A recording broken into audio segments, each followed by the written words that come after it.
जब Albert Einstein ने पहली बार 1905 में स्पेशल थ्योरी ऑफ रिलेटिविटी को प्रकाशित किया, तो उन्हें या तो अपमानित किया गया या अनदेखा किया गया। लोगों को लगा कि ये तो असली में वियर्ड और रेडिकल है। कुछ लोग तो ये कहने लगे कि ये आदमी तो साइंटिस्ट भी नहीं है, वह तो सिर्फ एक पेटेंट क्लर्क है, और वो कैसे चुनौती दे सकते थे जो कभी महान वैज्ञानिक के साथ रह चुके थे, जिनका नाम था आइजैक न्यूटन, जिनके थ्योरीज कई सालों से सही साबित हुए थे। कुछ पॉलिटिशियन ने तो एल्बर्ट आइंस्टाइन के रिलीजन का भी अपमान किया, इन्हें ज्यूश वैज्ञानिक कहते थे। आइंस्टाइन इसके बारे में क्या सोचते थे? वह अपने थ्योरीज से संतुष्ट नहीं थे। वह दुखी थे क्योंकि थ्योरीज केवल एक कांस्टेंट स्पीड पर एक स्ट्रेट लाइन में घूमने वाले ऑब्जर्वर पर लागू होता है। यदि गुरुत्वाकर्षण प्रेजेंट में होता तो ये सिद्धांत लागू नहीं होता। यदि कोई ऑब्जर्वर एक्सेलरेट कर रहा हो, आइंस्टाइन जानते थे कि उनकी इमेजिनेशन काफ़ी शार्प है। जब आइंस्टाइन अपने पेटेंट ऑफिस में बैठकर खिड़की के बाहर देख रहे थे कि एक खिड़की धोने वाला आदमी सीढ़ी में चढ़ रहा था, तभी उनके दिमाग में फेमस एक्सपेरिमेंट्स के थॉट्स आने लगे थे, जो कि वैज्ञानिक इतिहास को बदल के रख देगा। और वो इमेजिन करने लगे कि यदि ये वर्कर इस सीढ़ी से नीचे गिर जाता है तो क्या होगा। लेकिन उन्होंने ऐसा नहीं सोचा जैसे कि हम और आप सोचते हैं। उनका सोचने का एक्सपेरिमेंट क्या था, और ये कैसे पिछले 100 वर्षों से सबसे बड़े इकलौते वैज्ञानिक सिद्धांत को जन्म देते हैं। That's coming up right now.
जब आइंस्टाइन ने सीढ़ी पर चढ़े खिड़की धोने वाले व्यक्ति को देख रहे थे, तो वो सोच रहे थे कि यदि ये व्यक्ति नीचे गिर जाता है तो क्या होगा।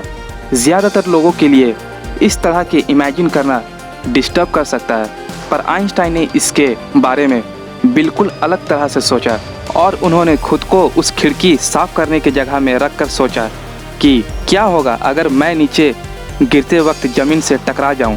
लेकिन वह क्या अनुभव होगा जब वह गिर रहा था। तब आइंस्टाइन को एक एहसास हुआ कि अगर वह गिर रहे होते तो क्या होता। सिर्फ गुरुत्वाकर्षण ही एकमात्र फोर्स था जो कि उन पर लग रहा था, और वो ज़मीन की और तेज़ी से बढ़ते चले जा रहे थे। लेकिन चूँकि ज़मीन उनके ऊपर कोई धक्का नहीं लगा रहा था और उन्हें कोई वज़न महसूस नहीं होगा, बिना किसी हवा प्रतिरोध के वह फ्री फॉल करेंगे। और यही कारण है कि यदि आप अंतरिक्ष में गिरते हैं तो आपकी बॉडी वेटलेस हो जाती है। एक ही चीज़ को समझाने के लिए ग्रेविटी और एक्सेलरेशन दोनों अलग अलग तरीके थे। यह वह जगह है जहां आइंस्टाइन के पास एक विशाल अंतर्दृष्टि थी। गुरुत्वाकर्षण का संबंध थ्योरी ऑफ रिलेटिविटी से जोड़ने का आइडिया उन्हें एक्सेलरेशन से मिला था, और ये दोनों इक्विवेलेंट थे। आइंस्टाइन ने एक ऐसे कमरे में होने की कल्पना की जिसमें कोई खिड़की ना हो, और अगर कमरे में वेइंग स्केल होता तो अगर आप स्केल पर कदम रखते हैं तो क्या होगा। वेल फ्रेंड्स, यदि पृथ्वी में कहीं भी खुद का वज़न मेज़र करते हैं तो आपका वज़न 60 किलोग्राम या उससे अधिक होगा। अब आइंस्टाइन ने अंतरिक्ष में एक ही कमरे में होने की कल्पना की।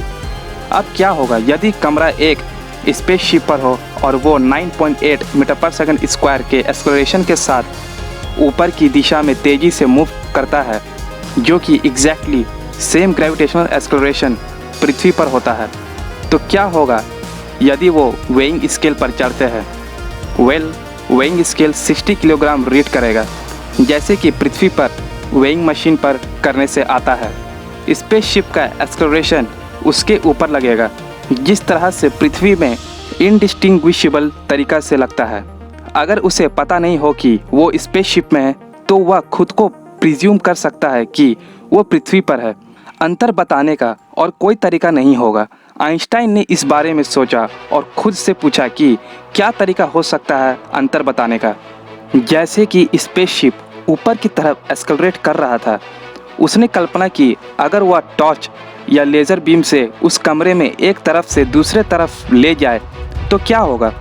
यदि उसके पास एक संवेदनशील मापने वाला उपकरण होता तो वह कमरे के दूसरी तरफ प्रकाश की ऊंचाइयों को माप सकते थे। तब उसे पता चला कि दूसरी तरफ वह जो ऊंचाई पाएगा वह प्रकाश के स्रोत से थोड़ा कम होगा। क्यों? क्योंकि कमरे का फर्श ऊपर की ओर उठ रहा होगा।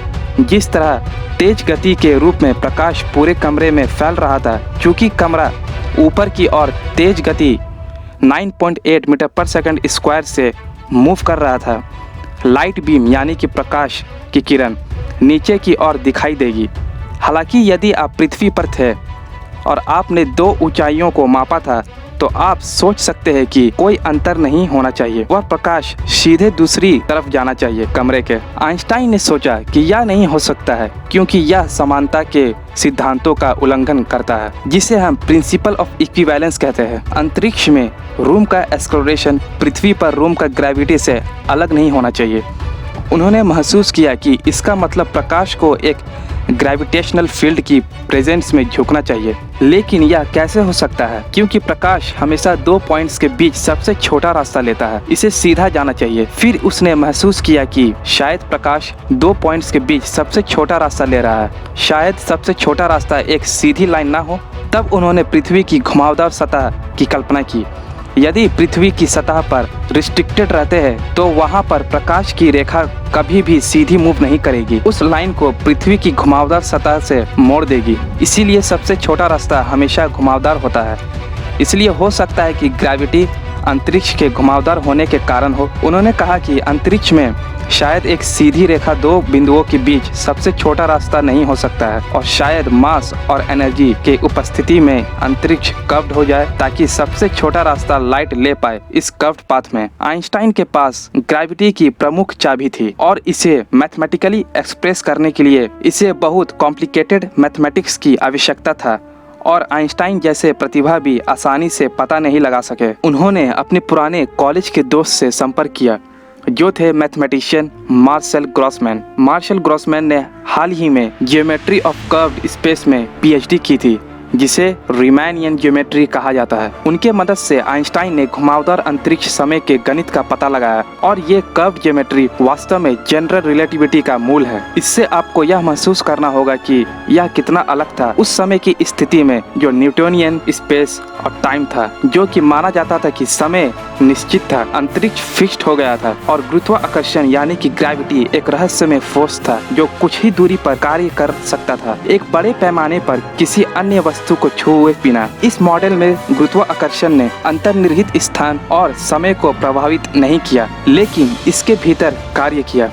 आइंस्टाइन का थ्योरी अब यह था कि गुरुत्वाकर्षण कोई फोर्स नहीं है बिटवीन मैसिव ऑब्जेक्ट्स, लेकिन कुछ तो बहुत बड़े पैमाने में अंतरिक्ष और बड़े वस्तु के बीच निकल रहा था। जॉन व्हीलर के बाद में 12 छोटे शब्दों में इस थ्योरी को संक्षेप में प्रस्तुत किया। स्पेस टाइम ये बताता है कि आगे कैसे बढ़ना है, स्पेस टाइम को कब करने का तरीका बताता है। That's it, that's general relativity in A nutshell.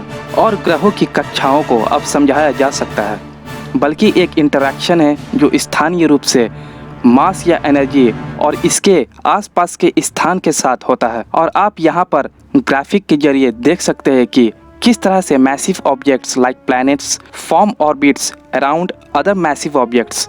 हालांकि इस सिद्धांत के लिए वास्तव में गंभीरता से लिया जाना चाहिए। इसके लिए एक भविष्यवाणी करना था ताकि इसका परीक्षण किया जा सके, और उस भविष्यवाणी को किसी अन्य तरीके से नहीं समझाया जा सकता है। यह परीक्षण मरकरी के रूप में आया। मरकरी प्लैनेट की ऑर्बिट दशकों से एक रहस्य थी, क्योंकि यह असामान्य थी। सभी प्लैनेट्स सूर्य की एलिप्टिकल पाथ में परिक्रमा करता है। सूर्य के सबसे निकट का ग्रह मरकरी यानी कि बुध ग्रह भी एक एलिप्टिकल पाथ में परिक्रमा करता है, लेकिन यह कुछ अजीब था। कुछ ने इसे प्रीसेशन बुलाना शुरू कर दिया था। ऑर्बिट का बिंदु सूर्य से बहुत दूर था। हर बार जब मरकरी सूर्य के चारों ओर परिक्रमा करता है तो ऐसा लगता है जैसे कि एलिप्स खुद सूर्य की परिक्रमा कर रहा हो। न्यूटन इक्वेशन की मदद से भी कोई ये नहीं पता लगा पा रहा था कि ये काम कैसे करता है। जब आइंस्टाइन के अपने नए घुमावदार स्पेस थ्योरी को इस ऑर्बिट में लागू किया तो नए थ्योरी से सटीक अनुमान लगाया गया कि वास्तव में मरकरी क्या है। आखिरकार एक थ्योरी जो पूरी तरह से उस ऑब्जर्वेशन से मेल खाता हो, वो दशकों से एक रहस्य था। आप केवल कल्पना कर सकते हैं कि आइंस्टाइन को कैसे लगा होगा जब उन्होंने यह पता लगाया। एक समय था जब आइंस्टाइन एकमात्र व्यक्ति थे जो दुनिया में जिसने महसूस किया कि ब्रह्मांड वास्तव में इस तरह से काम करता है। लेकिन कई रहस्यों से अभी भी पर्दा उठना बाकी था। कई वैज्ञानिकों को अभी भी आइंस्टाइन के सिद्धांतों के बारे में संदेह था, लेकिन उनकी थ्योरी की कंफर्मेशन प्रकाशित होने के 4 साल बाद आया। उस समय जब एक टीम ने अंग्रेजी खगोल शास्त्री आर्थर एडिंगटन का नेतृत्व किया। 1919 में सूर्य ग्रहण के दौरान सूर्य के नजदीक तारों की तस्वीर ली गई थी। अगर आइंस्टाइन सही थे तो सूर्य के निकट सितारों की स्थिति अनुमानित स्थान से भिन्न दिखाई देती है, जहां पर उन्हें रात में देखा जाना चाहिए। यह इसलिए होगा क्योंकि प्रकाश सूर्य के निकट से गुजरता है और उसे मुड़ना चाहिए अंतरिक्ष के घुमावदार स्ट्रक्चर से, और इसके मुड़ने का कारण ग्रेविटी से है। और उन्होंने एग्जैक्टली यही पाया, यह पुष्टि करते हुए कि यह थ्योरी बिल्कुल सही था। और यही वह क्षण था जब एल्बर्ट आइंस्टाइन एक सेलिब्रिटी बन गए। आप पूछ सकते हैं कि ठीक है, मैं समझ गया, हमें स्पेस कर्वेचर यानी कि घुमावदार अंतरिक्ष मिल गया, लेकिन इसे स्पेस टाइम कहा जाने लगा था। कैसे समय पिक्चर में प्रवेश करता है? क्यों ये न केवल अंतरिक्ष की डिस्टॉर्शन है बल्कि समय की भी है?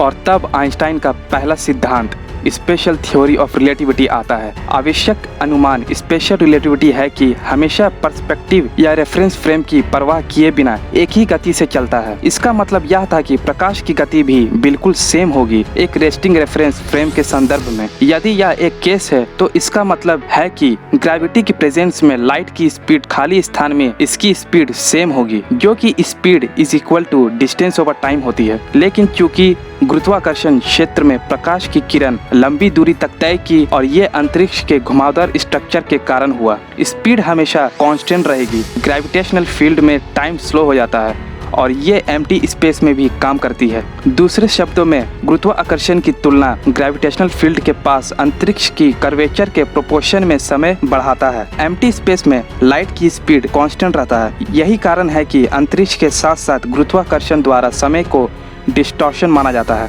यह वास्तव में उसी फैब्रिक का सिर्फ एक हिस्सा है जिसे स्पेस टाइम कहा जाता है। इसके कुछ बड़े पैमाने पर इम्प्लीकेशंस है। इसका तात्पर्य यह है कि ऑब्जर्वर गुरुत्वाकर्षण का बिल्कुल भी अनुभव नहीं करता है और ऑब्जर्वर को घड़ी धीमी गति से चलती हुई दिखाई देती है ग्रेविटेशनल फील्ड में। इसका मतलब यह है कि पृथ्वी पर मौजूद घड़ियां थोड़ी धीमी गति से चलती है इंटरनेशनल स्पेस स्टेशन की तुलना में। इस प्रभाव की कई प्रयोगों द्वारा पुष्टि की गई है और जीपीएस उपग्रहों की घड़ियों के दूसरे घड़ियों के साथ तालमेल रखने के लिए ध्यान में रखा गया है धरती पर। अदरवाइज आपकी जीपीएस एप्स जैसे कि गूगल मैप आपको गलत लोकेशन बताएंगे। आपको पता होना चाहिए कि जनरल रिलेटिविटी एक अद्भुत अचीवमेंट्स रहा है, one of the greatest scientist of all time, और ये हर चीज का जवाब नहीं देता है। हालांकि यह हमें बताता है कि गुरुत्वाकर्षण कैसे काम करता है। यह हमें यह नहीं बताता है कि वास्तव में यह क्या है। बड़े पैमाने पर वस्तुओं अंतरिक्ष समय को डिस्टॉर्ट करती है। मास और स्पेस टाइम के बीच क्या संबंध है? यह अंतरिक्ष के उन क्षेत्रों को भी भविष्यवाणी करता है जहां स्पेस टाइम इतना डिस्टॉर्ट होता है कि प्रकाश सहित कुछ भी नहीं बचता है और इसे